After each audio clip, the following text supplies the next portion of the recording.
everyone, and thank you so much for joining our session today about how are you provisioning GPUs, where I'll share some best practices on managing GPUs in Azure, specifically Azure Kubernetes services.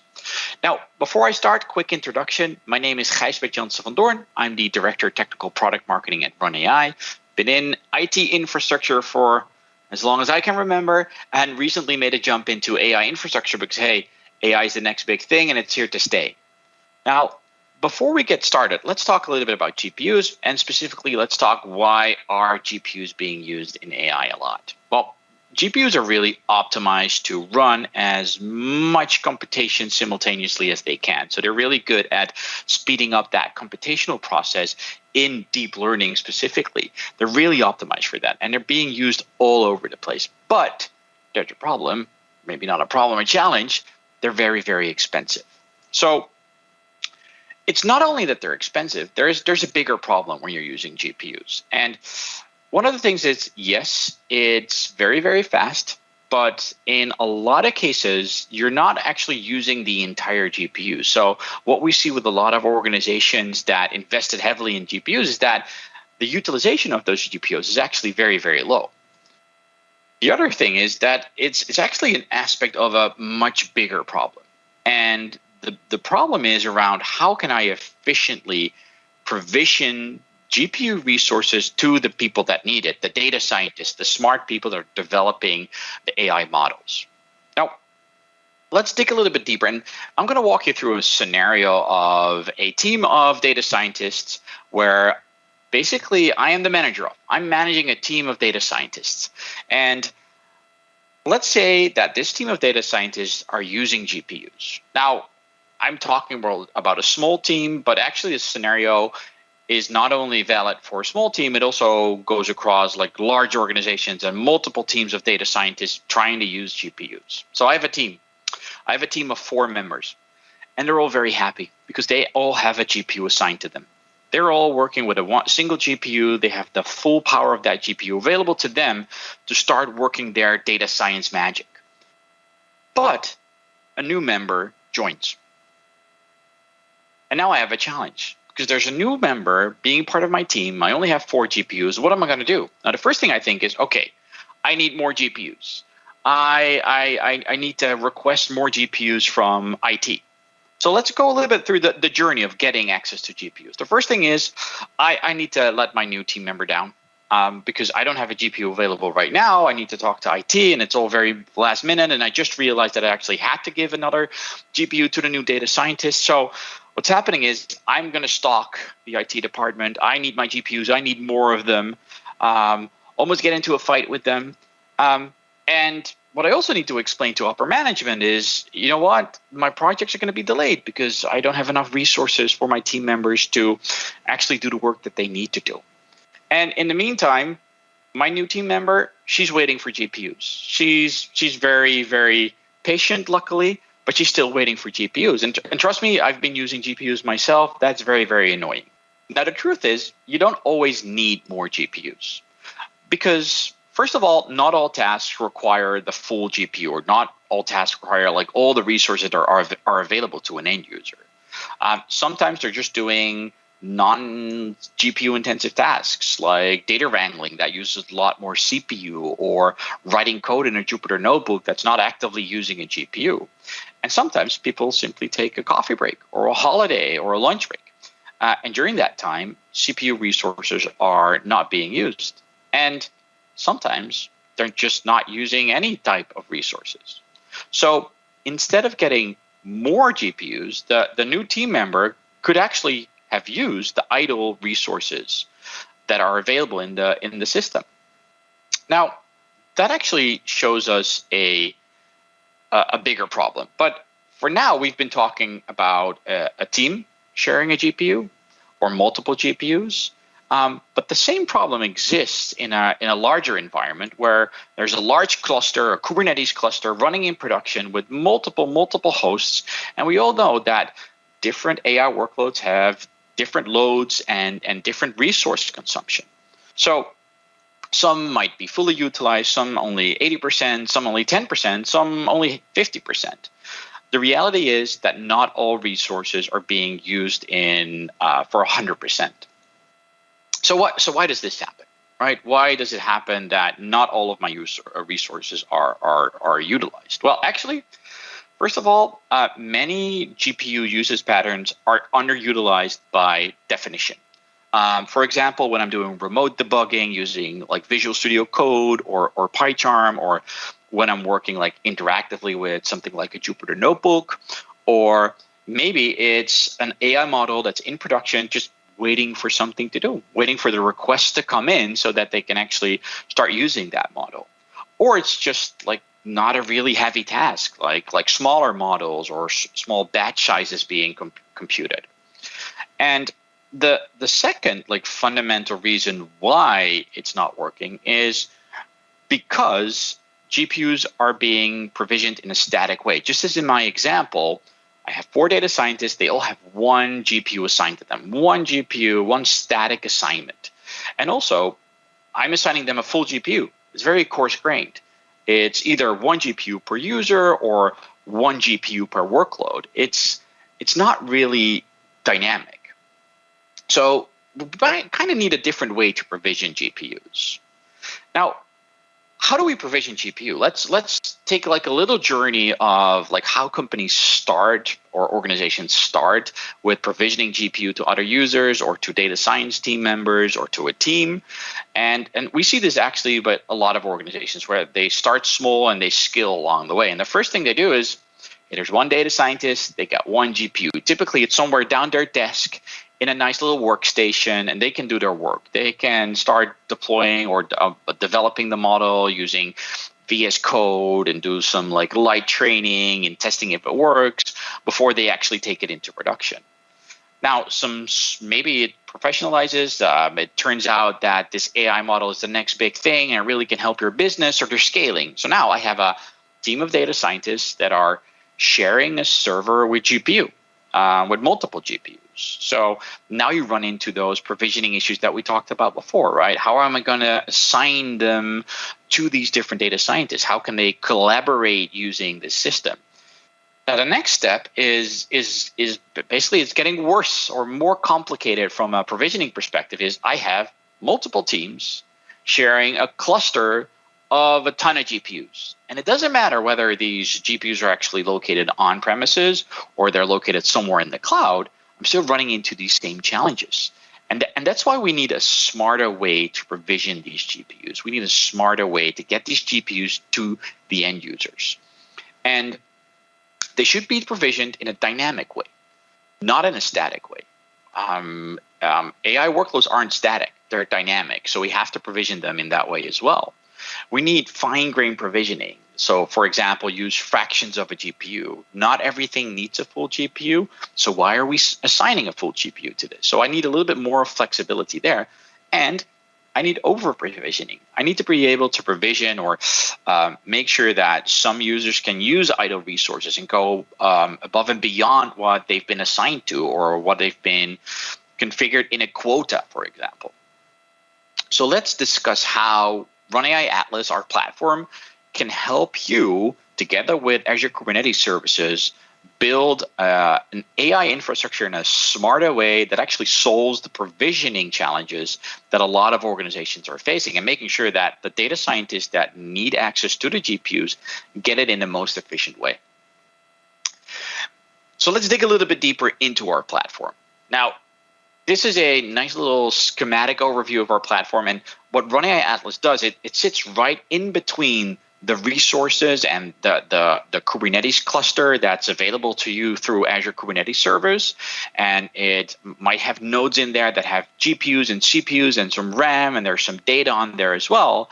And then there's the end users or the tools that they use. We know that data scientists love their Jupyter notebooks. We know that ML engineers that want to take models into production use model servers like Selden or Triton. And we sit in right in between those two things. And what we make sure is we make sure that these resources that are available through Azure Kubernetes Service are aligned to the different users and tools and workloads that are required for the full AI development lifecycle. So all the way from building a model to training a model to taking it into production and deploying it. So you can simply deploy Run AI Atlas from the marketplace onto an Azure Kubernetes environment, and this allows you to really provision those resources that are available in a very, very dynamic way while giving you all the control and visibility you need to make sure that you can analyze trends and troubleshoot when needed and really get insights into how these resources are being consumed. Because when we look at building AI infrastructure, there's a couple of things that you want. The first thing you need is full control and visibility. You want to make sure that those resources are being put to their best use. You want to make sure that you can see how they're being used, where they're being used, by who they're being used. The other thing that you want to do is you want to make sure that all of these resources are being used in the most efficient way, making sure that you're utilizing them to the max, because resource waste is a waste. It's a waste of money, it's a waste of time. And the other thing that you want to make sure that you achieve is that you want to give your end users, your data scientists, a unified, simplified way to get access to those resources. Because data scientists aren't Kubernetes experts. They want to do data science. They want to make machines smarter. And I'm quoting a data scientist that I did a webinar with a while ago. But that's what they want to do. They want to focus on building the next big thing in AI. Now, how do we deliver this? And to talk about that, I'm going to jump into some of our specific features in a little bit more detail, basically taking you through the whole most efficient use, simplified way of getting access to resources and utilizing them to the full extent. So let's start with the automation of the resource allocation. We want to make sure that every data scientist gets resources whenever they need to.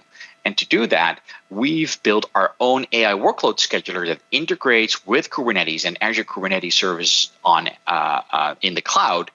That adds a couple of features that ensures that all the researchers, the different teams, multiple teams, big teams, small teams, doesn't matter, that they can get access to the resources whenever they need to. We've done that by implementing multiple queues, making sure that every project gets its own queue with its own priority. We do that by implementing what we call guaranteed quota and an over quota provisioning system that allows people to utilize idle resources that are maybe assigned to a different team but not being used. That would be a waste of time. And maybe the other team needs more resources, so we can automatically manage that because we also have preemption built in. So that means that if I'm using idle resources in like an over quota way, and as soon as the other team comes in and needs more resources, we just automatically preempt that environment in using checkpoints, making sure that it can continue after that. But we'll manage the whole life cycle of that. Like I said, multiple priorities, but also a fairness algorithm, making sure that if I have multiple teams and multiple resources and multiple projects, that will ensure that everybody gets its fair share of resources, all in an automated way. This means that if a team is on holiday or on a team outing, other teams can utilize their resources without them ever noticing. This is the beauty of automating the whole resource allocation. Now, we talked a little bit about using full GPUs and how it's not really efficient to use a full GPU. And that's why Run AI has developed a technology called fractional GPU that allows you to share GPU resources, that allows you to run multiple containers on a single GPU. Of course, this is fully supported by our own scheduler, and it's completely transparent. So that means there's no code changes. It's very simple to use. It's completely portable, and you don't have to change anything to the container itself. The only thing you need to do is request a certain percentage of a GPU or a specific memory footprint, saying, I only need 10 gigabytes of this specific GPU. And now all of a sudden, I can run multiple containers on a single GPU. That basically means that more data scientists can get access to GPUs. Now, we don't only support our own technology, we also know that NVIDIA has a technology called multi-instance GPUs, or MIG for short. We are fully integrated with NVIDIA ecosystem and with NVIDIA's technology, and we allow you to actually provision those MIG partitions completely on demand, on the fly. So you don't have to predefine any policies or do it on node provisioning or evacuate hosts whenever you want to change the configuration. No, we made it completely automated and completely on the fly. That means it's very easy to manage and you can use it to its full extent. So no cluster, like high cluster utilization, low GPU defragmentation or fragmentation. And that really gives your developers like the full flexibility of using both fractions, but also more like hardware isolation technologies like NVIDIA make. Now, I talked about getting access to GPU resources. Now, we know it's not only about the GPU resources, it's also about the tools. And what we deliver with Run AI is a feature called Workspaces. And Workspaces are basically development environments that data scientists can self-provision. It's completely self-service, completely on demand. And the only thing they need to do is 3 simple steps. First step is they need to select their favorite tools. We can build environments that consist of like predefined tools. We support Jupyter, MLflow, weights and biases, VS Code. You can actually implement your own custom images as well. But this gives them a predefined environment of, let's say, Jupyter Notebook and weights and biases. So they select the tools that they want to use. Then they select the amount of compute they need, whether it's CPU only, they need 2 GPUs, they need 8 GPUs, doesn't matter to us. You can predefine this, or the IT department can predefine this. And as a data scientist, you simply self-provision this. And the next step is you select the data that you need, whether it's in the cloud somewhere, whether it's on an NFS share, whether it's in a Git repository. Where's the data that you need? Simply select it, and you can start using it in your development environment. We then automate the whole creation of all of these different tools and all of these different environments and make sure that all the data is attached to those containers and that they're being started. The only thing that a data scientist needs to do is needs to select the development environment and connect to it. Everything is done in an automated way, in a very secure way. And this allows data scientists to, 1, provision their own development environment that they want whenever they want to, but it also allows them to collaborate on these environments and basically be more effective.